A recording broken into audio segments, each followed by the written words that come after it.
Hello friends, स्वागत है आपका अपने YouTube channel A1 study centre पर। मैं चेतन कुमार आपके लिए लेकर आया हूँ मनोवैज्ञानिक गुणों में विभिन्नताएं अर्थात साइकोलॉजी का चैप्टर नंबर 1।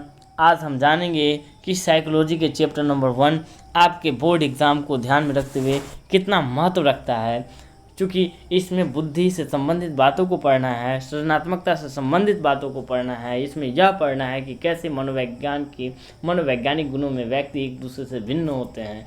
उन तमाम चीज़ों के बारे में पढ़ना है। बुद्धि के जो है ना बहुबुद्धि सिद्धांत वगैरह इन सब चीज़ों के बारे में पढ़ना है।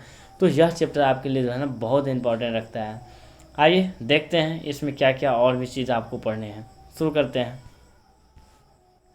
सबसे पहले हम यह देखेंगे कि इस चैप्टर को पढ़ने के बाद आप किन किन चीज़ों के बारे में समझ सकेंगे। तो पहला है कि इस अध्याय को पढ़ने के बाद आप जिसमें लोग एक दूसरे से भिन्न होते हैं उस मनोवैज्ञानिक गुणों को समझ सकेंगे। दूसरा पॉइंट है आपका मनोवैज्ञानिक गुणों के मूल्यांकन में प्रयुक्त होने वाले विभिन्न विधियों को सीख सकेंगे। कैसे हम मनोवैज्ञानिक गुण का मूल्यांकन करते हैं उसके बारे में। तीसरा पॉइंट है कि व्याख्या कर लेंगे कि बुद्धिमत्तापूर्ण व्यवहार किसे कहते हैं, यानी बुद्धि का उपयोग करके व्यवहार कैसे करें उसको आप जो है ना समझ सकेंगे। और चौथा पॉइंट है मानसिक रूप से चुनौतीग्रस्त तथा प्रतिभाशाली व्यक्तियों की पहचान के लिए मनोवैज्ञानिक बुद्धि का मूल्यांकन किस प्रकार करते हैं वह जान पाएंगे। और आप पांचवा पॉइंट में यह जान पाएंगे कि भिन्न भिन्न संस्कृतियों में किस प्रकार बुद्धि का अर्थ भी भिन्न भिन्न होता है।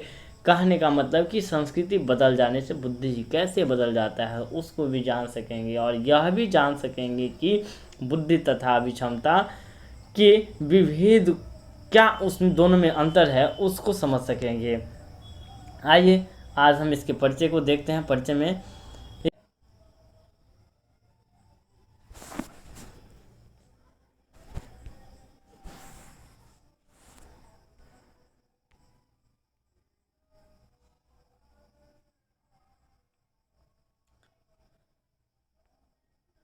तो आइए इसके परिचय को पढ़ते हैं, देखते हैं। यदि आप अपने मित्रों, सहपाठियों या संबंधियों का प्रेक्षण करें तो आप पाएंगे कि उनके प्रत्यक्षण करने, सीखने और चिंतन करने के साथ साथ विभिन्न कृतियों को निष्पादित करने के उनके ढंग में अनेक विभिन्नताएं हैं। जीवन के प्रत्येक क्षेत्र में ऐसे व्यक्तिगत विभिन्नताएं देखी जा सकती है। इस तरह यह स्पष्ट है कि सभी व्यक्ति एक दूसरे से भिन्न होते हैं। कक्षा 11 में आपने उस मनोवैज्ञानिक सिद्धांतों को पढ़ा है जो मानव व्यवहार को समझने में अनुपयुक्त होते हैं। हमें यह भी जानने की आवश्यकता है कि किस तरह लोग भिन्न होते हैं, ये विभिन्नताएं कैसे उत्पन्न होती है और कैसे इन विभिन्नताओं का मूल्यांकन किया जा सकता है।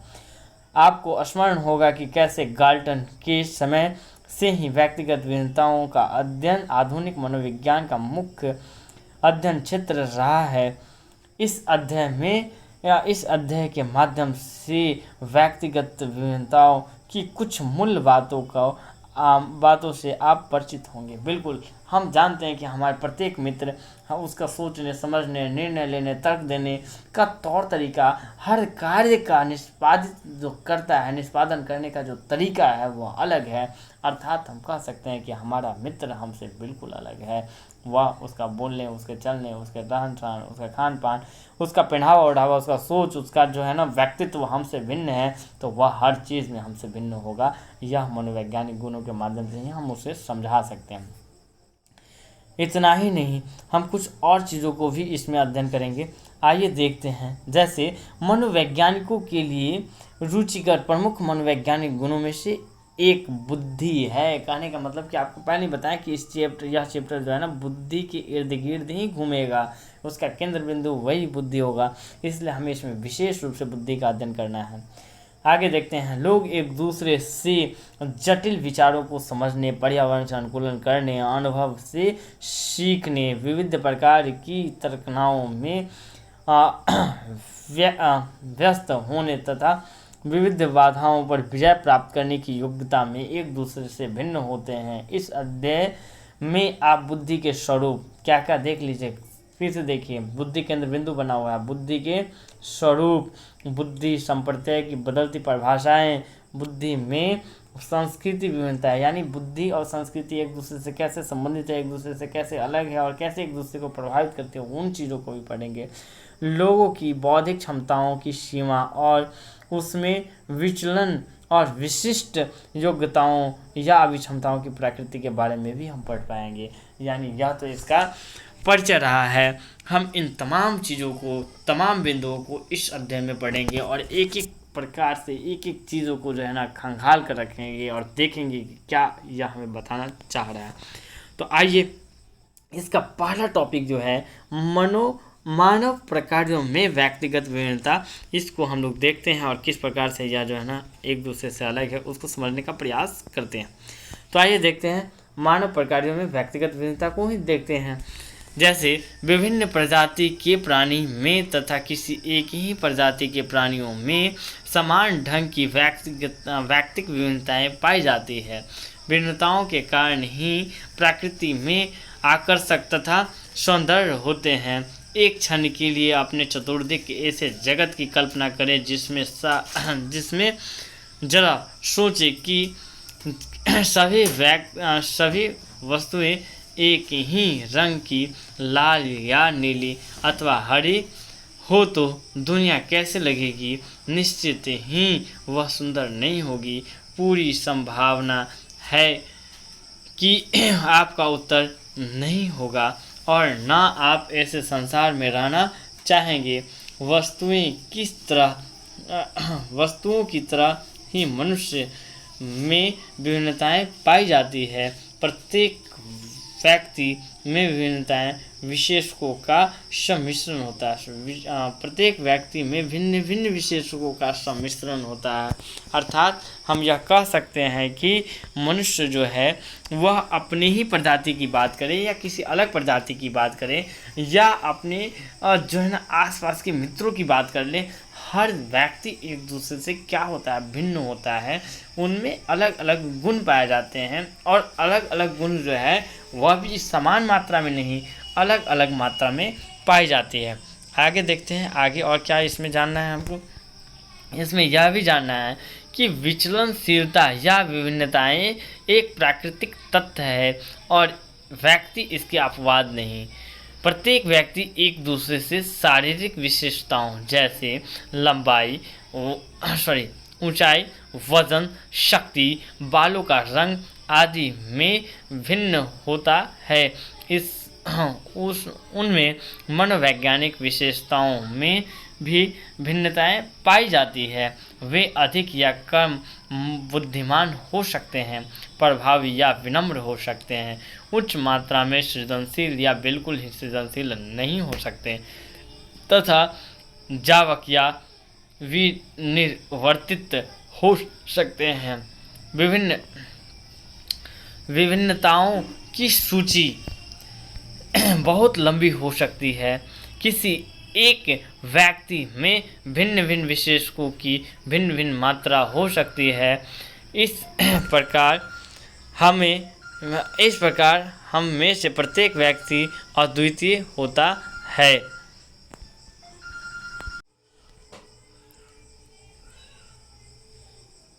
इस प्रकार एक बार फिर देखेंगे। इस प्रकार हम में से प्रत्येक व्यक्ति अद्वितीय होता है क्योंकि प्रत्येक व्यक्ति भिन्न विशेषकों के विशिष्ट सम्मिश्रण को अभिव्यक्त करता है। अब आप प्रश्न कर सकते हैं कि प्रत्येक व्यक्ति क्यों और कैसे एक दूसरे से भिन्न हो जाता है। वस्तुतः इस प्रश्न से संबंधित विषय वस्तु की व्यक्तिगत भिन्नताओं का अध्ययन कहा जाता है। मनोवैज्ञानिकों के लिए व्यक्तिगत भिन्नताओं का अर्थ है व्यक्तियों की विशेषताओं तथा व्यवहार के स्वरूप में पाए जाने वाला वैशिष्ट तथा विचलनशीलता। यानी कहने का मतलब क्या है कि कैसे एक दूसरे से भिन्न होते हैं, कैसे कौन सा मनोवैज्ञानिक गुण एक दूसरे से व्यक्ति को अलग करता है। जब हम इसका अध्ययन करते हैं तो वही अध्ययन क्या कहलाता है, मनोवैज्ञानिक गुणों में व्यक्तिगत विविधताओं का अध्ययन कहलाता है। आइए देखिए, कुछ मनोवैज्ञानिक यह विश्वास करते हैं कि हमारे व्यवहार हमारे व्यक्तिगत विशेषकों से प्रभावित होते हैं, जबकि कुछ दूसरे मनोवैज्ञानिकों का विचार है कि हमारे व्यवहार स्थितिपरक कारकों से अधिक निर्धारित होते हैं। यह दूसरा मत स्थितिवाद कहा जाता है, जिसमें यह मान्यता है कि किसी व्यक्ति का व्यवहार उसकी इस परिस्थिति या वर्तमान दशाओं से प्रभावित होता है। एक व्यक्ति जो सामान्यतः आक्रामक प्रवृत्ति का है, अपने सर्वोच्च अधिकारी की उपस्थिति में बहुत विनम्र व्यवहार करता है। कभी कभी स्थितियों का प्रभाव इतना शक्तिशाली होता है कि कहने का मतलब क्या है कि इसमें जो हम देख रहे हैं उसमें हम कह सकते हैं कि व्यक्ति वाकई में जो है ना, अब उस पर विशेष प्रभाव मतलब जो है ना पड़ता है। और विशेष प्रभाव किसका पड़ता है? तो स्थिति का। कहने का मतलब कि स्थिति बदल जाने से व्यक्ति पे पड़ने वाले जो प्रभाव है, जो इफ़ेक्ट है, वो भी बदल जाता है। यदि आपको ऐसे नहीं समझ में आ रहा है तो आप इसको एक एग्जाम्पल के माध्यम से समझने का प्रयास कीजिए कि यदि एक बच्चा, एक छात्र जो क्लास में है, वह कितने डिसिप्लिन मेंटेन करके रखता है क्योंकि सर के सामने है वह, और जब वही बच्चा खेल के मैदान में होता है या अपने घर पे होता है या अदर जगह होता है तो उसकी स्थिति बदल जाती है। घर की ही अगर एग्जांपल ले तो घर में बच्चे इधर उधर खेलते रहते हैं और जैसे ही उसको पता चलता है कि हमारे पिताजी आ गए हैं तो खेल छोड़कर जो है ना पसीना से तरबतर हुए अपने बेड पे पहुंचता है, किताब पलटता है और धड़ाधड़ जो कविताएं याद होता है, जो पोएम याद होता है या जो लेसन याद हो, जो पहाड़ा गिनती जो भी चीज़ याद हो, उसे धड़धड़ाते हुए पढ़ना शुरू कर देता है। चाहे अक्षर या शब्द का ज्ञान उसे हो, अंक का ज्ञान उसे हो या नहीं हो, लेकिन ऐसा करता है। तो यह एक तरह से प्रभाव ही है और स्थिति के अनुसार उसके व्यवहार में परिवर्तन आया। और इसके बारे में हम जब अध्ययन करते हैं तो यही चीज़ क्या कहलाता है? स्थितिवाद कहलाता है। अर्थात ऊपर देखिए, अभी तक जो हमने देखा उससे स्पष्ट हो जाता है कि हर व्यक्ति में जो है ना कुछ न कुछ मनोवैज्ञानिक विभिन्नताएं होती हैं। हर बच्चे एक जैसे नहीं होते। हर बच्चे की क्षमता, अभिरुचि, व्यक्तित्व, मूल, सिद्धांत, ये सब एक जैसा नहीं होता। इन सब में जो है ना कुछ न कुछ अंतर पाया जाता है और इसे हम पढ़ेंगे, जानेंगे, बारीकी से जानेंगे। लेकिन अगले वीडियो में, तब तक आप हमें यह बताइएगा कि यह वीडियो आपको कैसा लगा। अपना कमेंट ज़रूर कीजिएगा, हमारे वीडियो को लाइक ज़रूर कीजिएगा और हमारे चैनल को भी सब्सक्राइब कीजिएगा ताकि इस तरह के अनेक वीडियो हम आपको प्रोवाइड करें। और आप अपना ओपिनियन ज़रूर बताइएगा कि अगला वीडियो आपको कैसा चाहिए। आप इतना समय दिए इसके लिए आपका बहुत बहुत धन्यवाद।